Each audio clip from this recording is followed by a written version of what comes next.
Good afternoon, and thank you to the Program Committee and the Organizing Committee of Bach Italia for inviting me to give this lecture recital. The live musical examples are kindly provided by the string ensemble The Wandering Fiddlers and made possible by the generosity of my wonderful colleagues Marino Capulli, violinist, Elizabeth Elliott, cellist, Vincent Rowley, videographer, and Eleonora Pintus, communication manager. I'm grateful, as ever, for their continued support. Ut musica, musica. JSBach's Imitatio of Corelli and the Historiography of Musical Influence.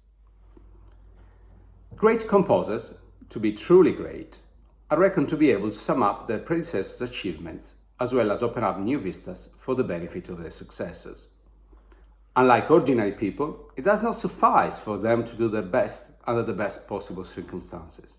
It does not seem enough to meet their own immediate material and spiritual needs, but also those of a posterity, which in its struggle to make sense of the scanty, scattered, and often random data from the past, cherishes those universal cultural meta-narratives that since the end of the 18th century have come to replace the grand religious meta-narratives of the pre-modern era.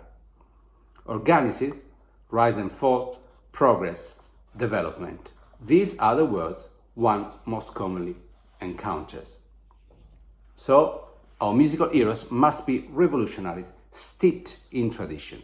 The name of Beethoven springs to mind. When such a tenet is argued from the microphones of the BBC or classic FM radio stations, it is no more than at its best an appealing type of popular musicology, and at its worst a misleading marketing strategy.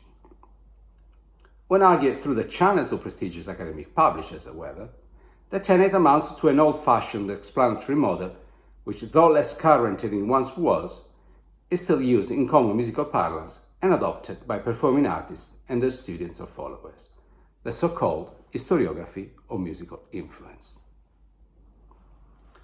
The music of Arcangelo Corelli and Johann Sebastian Bach is often seen under the lenses of musical influence and explained in the light of what I have described in an article published by the journal Early Music Performer as the Baroque paradigm. First, it must fit into the three-tiered Baroque narrative that poses an early, a middle, and a late phase. Second, it must fulfill the late Baroque mission of perfecting a variety of instrumental and vocal genres, sonata, suite, concerto, recitative, aria, cantata, as well as the principles of harmonic tonality. Third, it must act as an incubator to improve on the work of the older contemporaries and show the way forward to the younger contemporaries. Corelli does it by merging North Italian from Bologna and South Italian from Rome traditions of musical composition. Bach, perceived as the greater composer and therefore entrusted with a bigger task, does it by merging North and South German tradition of musical composition as well as French and Italian ones. The evidence is taken from the music itself. When Bach writes an aria variata alla maniera italiana, such as the theme and variations in A major, BWV 989 from the Andreas Bach book, is said to betray Italian influences. When Corelli writes a strict fugue, is said to be influenced by the academic temper of Bologna, the site of the oldest university in Europe. Yet, this is like saying that if you eat in a French restaurant, you are influenced by French cuisine, when in fact it may be more accurate to say that occasionally you like tasting French food. Or like saying that if I cook Bolognese spaghetti, I'm being influenced by my Italian mother, whereas I may be simply repeating something my mother taught me to do to survive when I left home for university. And if you think this is just a question of language, well, words do matter when attempting to communicate, and especially so when we're aiming to communicate the findings of serious research. Unlike music theorists, music historians are more interested in differences than in similarities, and it is from Corelli's and Bach's distinctive and distinguished voices that I should like this lecture recital to proceed. From the first movement of Corelli Trio Sonatas, Opus 4 No. 3 in A major, largo, and from Bach's three-part Sinfonia in C minor, BWV 788.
Even within one and the same polyphonic texture and string sonority, the differences are so noticeable that my mother, again, who wanted to become an opera singer despite being tone deaf, fortunately she ended up teaching Italian history in a secondary school, will be able to tell one composer from the other. And the use of similar harmonic progressions is not a sufficient reason not to give each composer his own credit. Admittedly, one could contend that I chose my examples only to prove my point, disregarding questions of genre and style and turning a well-known keyboard piece into a string trio to demonstrate that though assimilated to the same medium, the two great men still speak a different musical language. And this may be so. However, the purpose of my lecture recital is not to object to platitudes, but rather to argue that the concept of musical influence reduces Corelli's peculiar instrumental version of musical sensualism to a set of unassuming compositional procedures which can be easily replicated as much as it turns Bach's profound musical knowledge into mere acts of intellectual pride. On the other hand, a less anachronistic category may well help us understand why Bach challenged himself with particular models and what the outcome was when he took Corelli's works as one such model.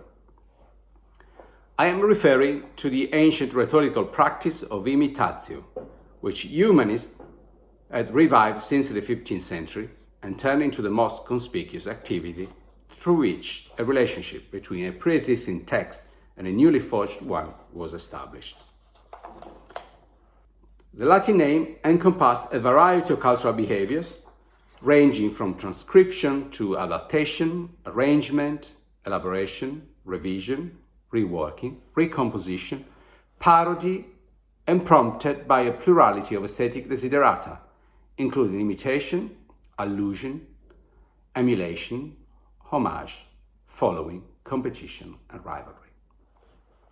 The mother of all imitations, so to speak, was the Imitatio Christi, the attempt to live and act as Christ himself had lived and acted. In the musical field, imitatio met a number of educational and artistic needs. Instances of imitatio are well documented for all eras and places, and by no means limited to the more thoroughly studied 16th century practices. We shall begin with the most obvious example, the tema con suggetto Signore Corelli elaborato, alias the organ fugue on a theme by Corelli in B minor, BWV 579, which has already been the object of musicologists' attention for the simple reason that it leaves no doubts about its model. Here is Bach's starting point for imitatio, the second movement of Corelli's trio sonata in B minor, opus 3 number 4, vivace.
What Bach does with it is to apply a characteristic pedagogic technique that takes as its point of departure the mechanic processes of transcription and arrangement, as exemplified in the opening bars.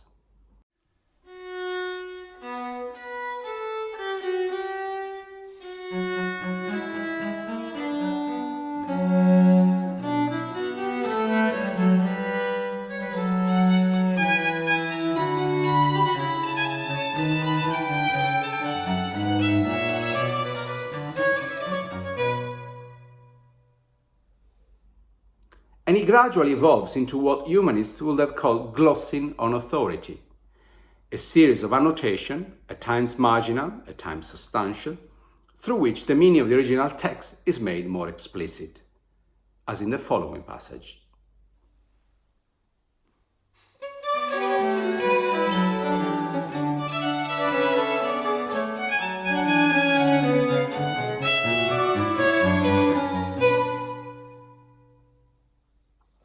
To put it bluntly, BWV 579 is Bach's way of reading the Corelli text. Any talented and diligent student would have been expected to be able to do something similar, however. Thus, the next example is meant to take us to an entirely different level. It is the Prelude in B minor from the first book of the Well-Tempered Clavier, BWV 869, number 24, which Peter Williams has described as, quote, a Corellian binary trio sonata with walking bass, unquote. Although slightly stereotypical and somewhat inaccurate, Corelli's walking bass movements are rarely binary and never so uniform, Williams' description may nevertheless be useful for the sake of argument. As a possible model in the same key of B minor, I have chosen the first movement of Corelli's trio sonata, opus 2, number 8, Adagio.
Bach's Imitatio is an instance of an artistic rather than a pedagogic technique, and a very successful specimen at that. It treads a thin line between parody and homage, and though we will never know for sure Bach's original intention, the result is especially compelling, as you can hear for yourself.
one can appreciate how, after the first part quite consistently Corellian, Bach goes out of his way to express his identity as a self-conscious master and pours into the Corellian mold several gestures of his own making, which smell of Bach all along. The fact is that, unlike all the German musicians of the time, Bach never left his homeland to embark on the so-called Grand Tour as part of a nobleman's retinue. He had to be content with whatever compositional, manuscript or printed models he came across, and with whatever performative models he came in contact with, however filtered may they have been by somebody else's personality and likings. And yet, his Imitatio of Corelli is significant, at least in two respects. First, it covers the whole range of approaches, from the transformative, as in the fugue BWV 579, to the dissimulative, as in the prelude BWV 869. Second, it affords a new perspective on an old world, at once alien and familiar, as in a sort of musical recollection of Bach's mental grand tour. In the end, the humanist rhetorical question is not whether to imitate. This would have been taken for granted as a standard pedagogic and artistic practice, but rather whom to imitate. For as one of the leading scholars of Italian humanists, Eugenio Garin, noted a long time ago, to imitate is to find oneself through someone else's model, but only to affirm oneself in an individuality which stands out as truer precisely by means of that relationship and confrontation. Per literas provocati, pariut in se ipsis. Provoked by the way of letters, they produce knowledge within themselves. Thank you.